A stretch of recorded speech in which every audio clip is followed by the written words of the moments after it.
Baca Mazmur 1. Mazmur 1 ayat 1 sampai habis. Kita baca bersama-sama dengan bersemangat. 1, 2, 3. Berbahagialah orang yang tidak berjalan menurut nasihat orang fasik, yang tidak berdiri di jalan orang berdosa, dan yang tidak duduk dalam kumpulan pencemooh. Tetapi yang kesukaannya ialah Taurat Tuhan, dan yang merenungkan Taurat itu siang dan malam. Ia seperti pohon yang ditanam di tepi aliran air, yang menghasilkan buahnya pada musimnya, dan yang tidak layu daunnya. Apa saja yang diperbuatnya berhasil.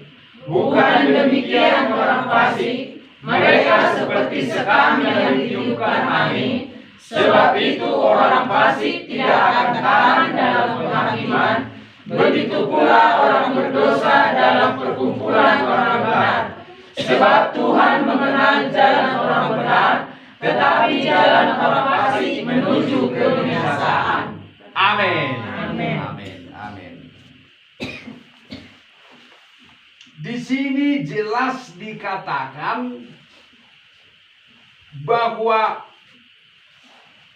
kalau mau mendapat kebahagiaan, kita harus suka kepada firman Tuhan.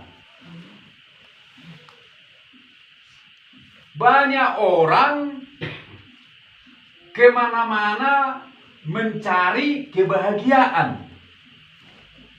Ada yang pergi jalan-jalan.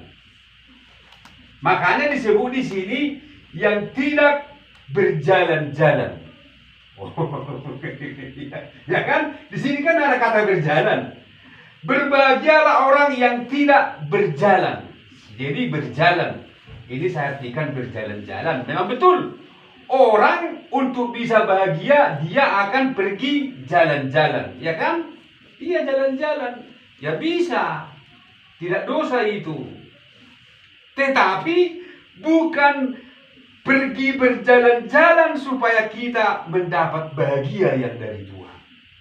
Ada juga orang supaya dia berbahagia, dia juga berdiri di jalan orang-orang berdosa. Dia pergi berdiri dengan orang-orang yang menyenangkan hatinya. Berdiri dengan orang-orang yang mengumbar daging kedagingannya. Pokoknya begitulah dia berdiri. Yang ketiga, ada juga orang supaya dia bahagia hatinya, dia duduk-duduk, ngerumpi. Ini contohnya kan. Ngerumpi, apa lagi? Ngerumpi, nongkrong, banyak begitu. Kami juga sering begitu. Kami sama-sama hamba Tuhan supaya melepas lelah, supaya agak rileks sedikit, kami pergi ngerumpi, nongkrong, entah di Koktong, entah di mana, pokoknya duduk-duduk nongkrong di situ. Untuk membuat hati ini bahagia, membuat hati ini senang dan bahagia. Tetapi di atas semuanya itu, ada satu resep bahagia yang diberikan oleh Tuhan kepada kita. Supaya kita mendapat bahagia, kita harus suka kepada firman Tuhan. Ibu Bapak setuju atau tidak setuju, ini harus disampaikan. Suka atau tidak suka, ini harus disampaikan. Karena ini kan firman Tuhan, bukan aku karang-karang kan. Ini firman Tuhan, entah cocok di hatimu atau tidak cocok, terserahlah. Tapi begitulah, firman Tuhan berkata, supaya kita berbahagia, yaitu orang yang berbahagia itu yang kesukaannya firman Tuhan. Bukan yang kesukaannya jalan-jalan, bukan yang kesukaannya ngerumpi, bukan yang kesukaannya nongkrong di Koktong, bukan. Tetapi dia suka firman Tuhan, merenungkan firman Tuhan siang dan malam. Tantang mulai di orang-orang itu siang malam puang. Bagaimana balik? Ya kan? Ya kan Inang? Begitu. Di sini dikatakan, tetapi yang kesukaannya ialah Taurat Tuhan, merenungkan Taurat itu siang dan malam. Ini kan perjanjian lamanya ini, Mazmur. Dan ini firman Tuhan ini ditujukan kepada orang Israel. Ini bangsa Israel lah ini. Jadi orang Israel itu memiliki kitab perjanjian lama mereka. Perjanjian lama. Jadi makanya disebut Taurat Tuhan. Orang Israel itu identik dengan Taurat Musa. Taurat Musa. Makanya disebut Taurat Tuhan. Jadi mereka harus membacakan Taurat Musa setiap hari, siang malam. Orang tua kalau membawa anak-anaknya berjalan, orang Israel itu harus memperkatakan firman Tuhan kepada anak-anak mereka. Sering mereka menaruh anaknya di pundak mereka, dituak. Ketika dituak, mereka menyampaikan firman Tuhan. Dalam perjalanan, atau mari kita baca dulu Ulangan pasal 6. Dalam Ulangan pasal 6 begini Ibu Bapak. Itu sudah perintah Tuhan buat mereka. Ulangan pasal 6. Apabila engkau sedang dalam perjalanan, ayat 4. Dengarlah hai orang Israel. Ulangan 6 ayat 4. Ini untuk orang Israel. Dengarlah hai orang Israel, Tuhan itu Allah kita, Tuhan itu Esa. Kasihilah Tuhan Allahmu dengan segenap hatimu, dan dengan segenap jiwamu, dan dengan segenap kekuatanmu. Apa yang kuperintahkan kepadamu pada hari ini, haruslah engkau perhatikan. Haruslah engkau mengajarkannya berulang-ulang kepada anak-anakmu, dan membicarakannya apabila engkau duduk di rumahmu, apabila engkau sedang dalam perjalanan, apabila engkau berbaring, dan apabila engkau bangun. Haruslah juga engkau mengikatkannya sebagai tanda pada tanganmu, dan haruslah itu menjadi lambang di dahimu, dan haruslah engkau menuliskannya pada tiang pintu rumahmu dan pada pintu gerbangmu. Ini mereka. Itu harus di sini, harus ini. Jadi mereka memang betul-betul dilatih. Semua tentang firman Tuhan. Taurat Tuhan itu harus diajarkan kepada anak-anak mereka. Jadi mereka, kalau mereka mengenal firman Tuhan, di pikiran mereka adalah Taurat Tuhan. Jadi mereka sangat suka kepada Taurat Tuhan ini. Ibu Bapak tahu mengapa Daud bisa mengalahkan Goliat? Jelas karena Tuhan menyertai dia kan. Tapi tahukah Ibu Bapak di dalam cerita itu, kalau Ibu Bapak jadi menyelidiki ayat itu, kira-kira apa yang kita lihat dalam diri Daud ini? Daud itu sangat suka kepada Taurat Tuhan. Slogan hidupnya Taurat Tuhan. Sama seperti kalau kita orang Batak, kalau kita berhasil kan dalam keluarga kita, maka kalau kita punya mobil, lalu kita tulis di mobil itu Tuak Mulana, ya kan? Karena Tuak itu, mobil itu dari Tuak, ya kan? Atau Hamid John Mulana, ya kan? Teman saya ada di Sepangan Bolon, marga Sinaga, Pertuak Mulana. Terkenal dia. Namanya si Perlegutan. Perlegutan Sinaga terkenal dengan Pertuak Mulana karena memang sumber kekayaan mereka dari Tuak. Tuaklah Mulana. Jadi slogan-slogan hidup mereka firman Tuhan.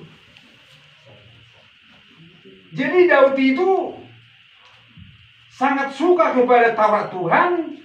Sampai-sampai ketika dia menghadapi Goliat, apa simbolnya? Di bawah apa Ibu Bapak? Ibu Bapak tahu? Ada yang tahu? Apa? Coba. Ubalang, iya ubalang sih ubalang. Tapi ada lagi. Apa lagi? Apa?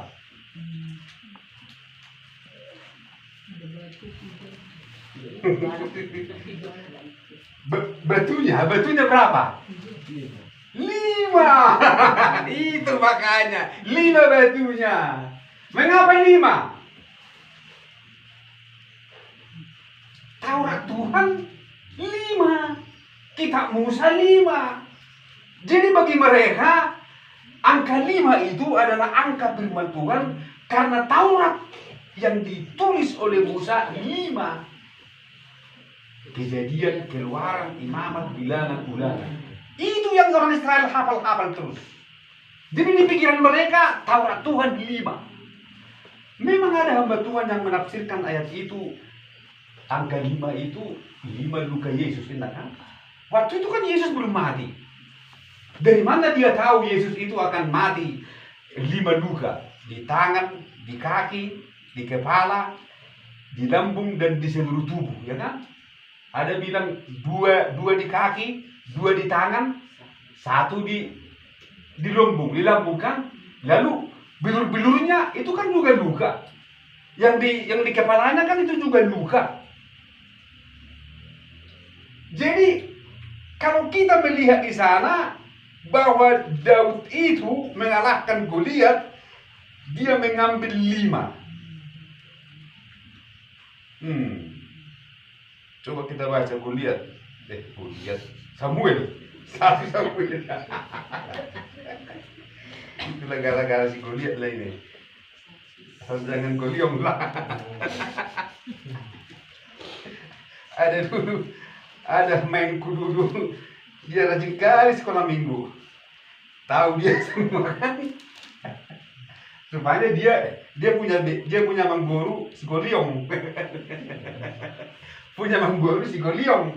Pariban saya Goliong manuru. Bapakku. Punya si kasih.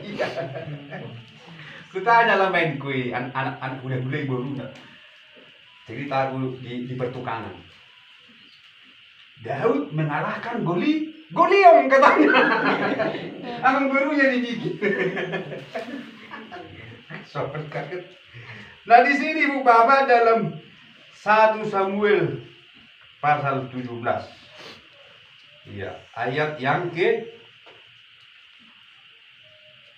16. Atau ayat 40 mulai, 40.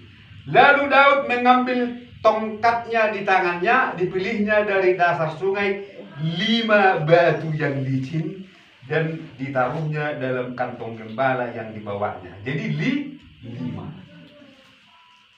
Mengapa 5? Ini sekarang karena di hati Daud itu angka 5 adalah firman Tuhan. 5 Taurat Musa.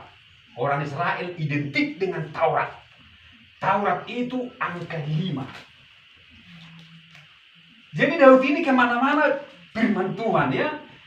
Slogan hidupnya pun bukan ketua mulana kan? Bukan. Tapi 5 mulana. Artinya Taurat Tuhan mulana. Taurat Tuhan itulah sumber kejayaannya. Makanya dia ambil 5 batu dari dasar sungai. Sebagai simbol daripada Taurat Tuhan. Dia ambil 5 batu sebagai dia sangat suka kepada firman Tuhan. Di mana dia dalam menghadapi Goliat pun harus mengandalkan firman Tuhan. Dia ambil 5. Padahal yang dipakai cuma 1. Amin. 1 yang dia pakai.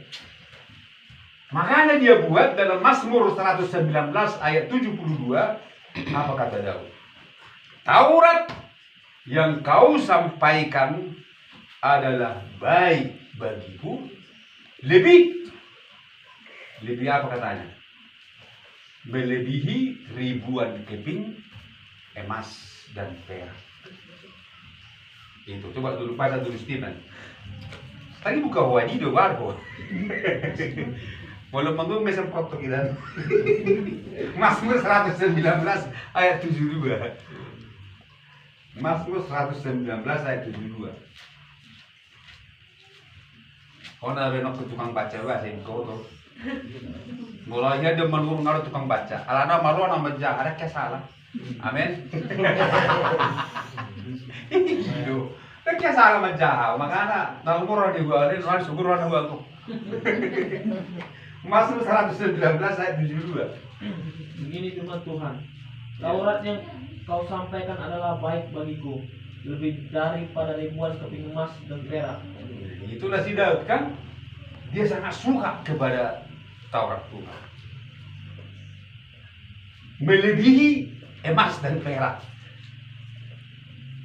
Kalau saya lebih suka, kalau kita semua kan lebih suka emas dengan perak kan. Emas itu uang, perak itu emas perak itu uang maksudnya.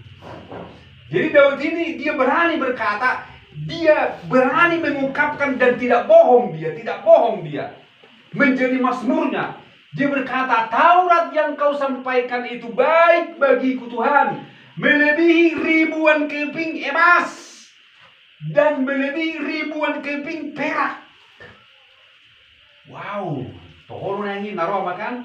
Dia si Daudon tangan salah salah mandok konon, tak sama kita on. Mulu kita kan sering tuh kalau marit di kita sabo, tadi sama satu dalam temur tamuda di satu di luar sana dah.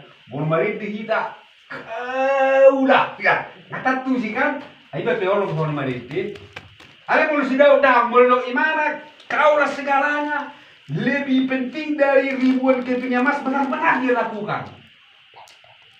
Dia hancur betul untuk merindukan firman Tuhan ini. Si Daud. Jadi dia buktikan ketika dia menghadapi Goliat. Dia bawa simbolnya, pernik-pernik hidupnya. Dia bawa angka 5. Itulah angka Taurat Tuhan, angka firman Tuhan. Di hatinya hanya ada firman Tuhan. Makanya dia marah kepada Goliat. Kau mendatangi aku dengan tongkat, dengan lembing, dengan pedang, kata dia kepada Goliat. Tetapi aku mendatangi kamu dengan kuasa Tuhan. Ya, itu kita baca dulu ya. Ayat 45, 1 Samuel 17 ayat 45. Tetapi Daud berkata kepada orang Filistin itu, engkau mendatangi aku dengan pedang dan tombak dan lembing, tetapi aku mendatangi engkau dengan nama Tuhan semesta alam, Allah segala barisan Israel yang kutantang ini. Goliat merasa dilecehkan. Masa anak kecil yang datang kepadaku tidak pakai sepatu perang, hanya memakai sandal jepit. Sandal jepitnya pun warna-warni kan. Goliat merasa risih dia. Aduh, kenapa kok orang ini disuruh menghadapi aku? Dia bawa lagi tongkat, lalu dia berkata, anjingkah aku, makanya kau bawa tongkat? Katanya kepada si Daud. Kecil sekali perasaan Goliat. Tidak pakai tongkat mahorone tokodo biang au. Somar si batu museho. Mar solok muse warna-warni. Di kiri na kuning, di kanan na biru. Tapi karena dia memiliki kuasa firman Tuhan yang dia baca setiap hari, firman Tuhan yang dia renungkan setiap malam, bahkan sampai dia pun bermasmur tentang firman Tuhan. Itu yang diingatnya, maka Goliat pun ditumpangkan. Dia putar umbannya, dia masukkan satu batu yang licin itu, dia lempar tertanam di dahi Goliat. Karena hanya ini yang terbuka, semua seluruh tubuhnya dibungkus dengan baju zirah, kepalanya pun dibungkus dengan ketopong, tapi ada sedikit celah yang terbuka, yaitu pasti otaknya. Tertancaplah itu batu. Goliat tidak tahu karena batu itu nggak kelihatan batu itu. Goliat berpikir, asing seorang namanya itu nggak untuk nasihat Goliat kan? Anda bangun lah seorang namanya itu mau kan? Tapi bagaimana? Nak tertancap itu batu dulu na.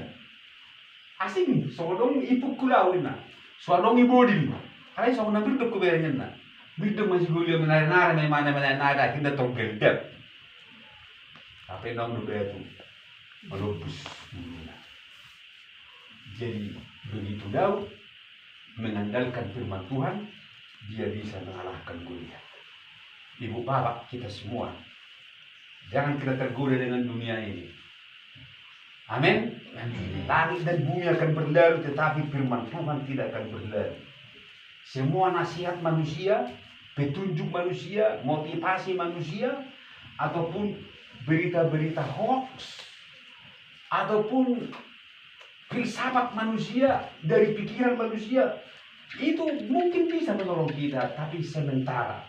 Sesungguhnya nasihat firman Tuhanlah yang paling hebat. Haleluya. Nasihat firman Tuhanlah yang paling benar. Kalau firman Tuhan katakan orang yang sangat suka kepada firman Tuhan berbahagia. Apa saja yang diperbuatnya berhasil. Begitu Ibu Bapak. Orang yang sangat suka kepada firman Tuhan seperti pohon yang tertanam di tepi aliran air. Haleluya. Luar biasa. Berbahagia bukan hanya Daud Ibu Bapak, kita lihat juga Joshua. Joshua juga kepada Tuhan juga, Tuhan sudah berikan resep kebahagiaan kepada Joshua, yaitu resep keberhasilan kepada Joshua. Dalam Joshua 1 ayat 8 firman Tuhan katakan, janganlah engkau lupa memperkatakan kitab Taurat ini siang dan malam. Renungkanlah itu siang dan malam, supaya engkau bertindak hati-hati sesuai dengan segala yang tertulis di dalamnya. Sebab dengan demikian perjalananmu akan berhasil dan engkau akan beruntung. Begitu. Karena Joshua ini mau menjadi seorang pemimpin, mau menjadi seorang pemimpin bangsa yang besar, maka kunci keberhasilannya jangan lupa firman Tuhan.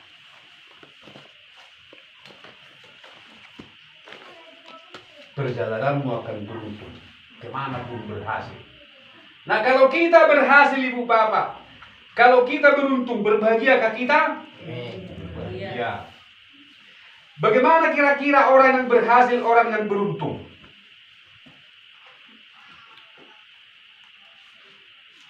Begini Ibu Bapak, kita akan bahagia tentu kalau kita juga diberkati secara jasmani, bukan hanya melulu secara rohani.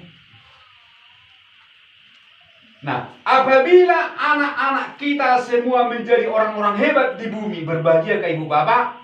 Berbahagia.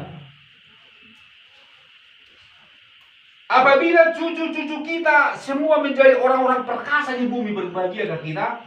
Berbahagia. Ada yang bupati, ada yang menteri, ada yang camat, ada yang polisi, ada yang dokter, ada yang pengusaha sukses, ada yang petani yang sukses, petani berdasi, dan juga petani yang luar biasa. Bahagia kan? Bahagia. Apabila seluruh angkatan kita diberkati, pasti kita berbahagia. Apalagi kalau harta kita di rumah, bahagia ke Ibu Bapak. Kekayaan kita pun melimpah, berbahagia ke Ibu Bapak. Tapi bagaimanakah caranya supaya itu semua didapat? Jawabannya Mazmur 112. Ini Mazmur 112 ayat 1 dan 2. Haleluya. Haleluya. Harus sama Tom. Haleluya. Orang tidak sedang berbahagialah orang yang takut akan Tuhan, yang sangat suka kepada segala perintahnya. Ini. Jadi kalau kita sangat suka kepada firman Tuhan, apa berkatnya? Ini, anak cucunya akan perkasa di bumi. Makanya dari bilang anak cucu perkasa, maka kita bahagia. Angkatan orang benar akan diberkati. Yang ketiga, harta dan kekayaan ada dalam rumahnya. Aduh, belum harta kekayaan dijawab kok. Begitu kita dah. Tangan kekayaan kita perlu dong ini. Bisa dia Tuhan dulu. Amin. Ini kan harta dan kekayaan ada dalam rumahnya, kebajikannya tetap untuk selama-lamanya, tetapi dia harus sangat suka kepada firman Tuhan. Makanya latihlah kita Ibu Bapak untuk mendengar firman Tuhan. Jangan terus malas kita kalau sudah mendengar khotbah langsung atur posisi mau ngantuk. Jangan begitu ya. Atur atas mulai kan pergi kita sesama heran namur kudu pati kali ngapipi. So nabu baton, amlo ngari gede tesong di, nanga mama ini dah dah. Atau ada di mana posisi, nah kan heran nam serius tu boleh orang tungkan, tapi namur. Una tersinggung kamu naung kita oleh satu. Tak kena ada dalam. Harus sangat suka. Memang moldo. Aina peti kira dana memang asal jami dan asal lam jumpa masa marjami dah. Atau bosan dia kan. Kira dana iba di SMP SMA. Boleh aja ia mar minggu. Atau malah sih di aja mar minggu. Buah mah. Boleh lagi jumpa jami dah kan. Na marjami siya pumupung si na marjami dah. Orang pastoryo ni pawak. Orang perkilo dua ka. Na bernit. Ale sonare ka tahu. Gok Jamila, YouTube pe Gok Jamila. Lihat diajar bu, sarit kamu dah. Orang sudah ikut dia mau YouTube ini. Inilah yang Bang sangat suka, harus sangat suka kepada firman Tuhan. Itulah makanya terakhir dalam 1 Timotius 4. 1 Timotius 4 terakhir. Terakhir ayat 10 tuh. Apalagi ini kepada orang-orang muda, kepada Timotius. Sementara itu, sampai aku datang, bertekunlah dalam membaca kitab-kitab suci, dalam membangun dan dalam mengajar. Bertekunlah membaca kitab-kitab suci. Ini dikatakan Paulus kepada Timotius yang masih muda. Jadi orang-orang muda pun harus banyak membaca kitab-kitab suci, bertekun. Tiap hari dibacalah kitab suci ya. Halo ya. Halo. Ya. Jangan malu-malu. Karena kalau bisa ibu itu orang baca kitab saja bu, boleh saja bu. Amin. Ya, membaca 1 ayat 1 orang kan 2 ayat 1 orang terus tiap hari. Menang bosak kita mengulah ini. Sampai roh Tuhan. Tawering maha berkat na taruh Tuhan puja kita. Harta, kekayaan, anak cucu, perkasa di bumi. Angkatan orang benar diberkati, bujur dan beruntung. Apa saja yang diperbuatnya berhasil. Joshua berhasil memimpin orang Israel. Dia berhasil mengalahkan penduduk tanah Kanaan. Dia berhasil membagi-bagi tanah Kanaan dengan adil. Sampai dia mati pun dia tetap jaya. Maka dia berkata sebelum dia mati, pilihlah kemana kamu beribadah. Kalau mau kepada Allah nenek moyangmu, silakan. Tetapi aku dan seisi rumahku, kami harus beribadah kepada Tuhan. Selama Joshua hidup, Israel makmur, Israel tidak berdosa kepada Tuhan, Israel sukses. Selama Joshua masih hidup. Karena dia mengandalkan firman Tuhan dan merenungkan Taurat Tuhan itu siang dan malam. Haleluya. Mari kita angkat.